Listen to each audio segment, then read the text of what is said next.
Today we're gonna make Calories famous toffee cheesecake. We're gonna go through the steps to making the perfect cheesecake.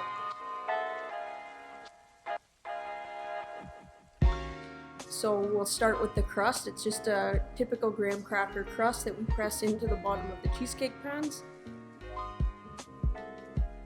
Then for the filling, we start with the cream cheese and the sugar in the mixing bowl.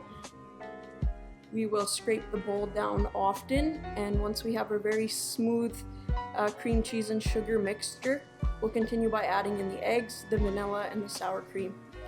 We'll just mix until it's all smooth. Now we're going to scale this out into our cheesecake pans. If you're making one cheesecake or multiple cheesecakes, you just use a quantity of about 1,000 grams per pan. Then we're going to bake this in the oven. Very low heat is the key to making a good cheesecake so that we don't have cracks. So we're going to bake at 275 for 30 minutes, and then we're going to drop the oven temperature to 225 for another 30 minutes. After the cheesecakes are out of the oven, we cool them overnight.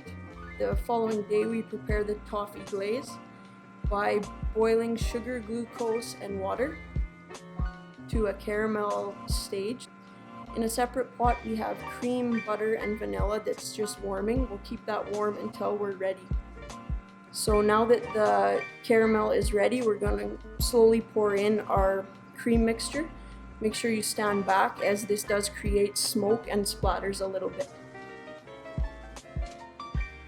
After the toffee is all mixed together, we're going to ladle this over top of the cheesecakes.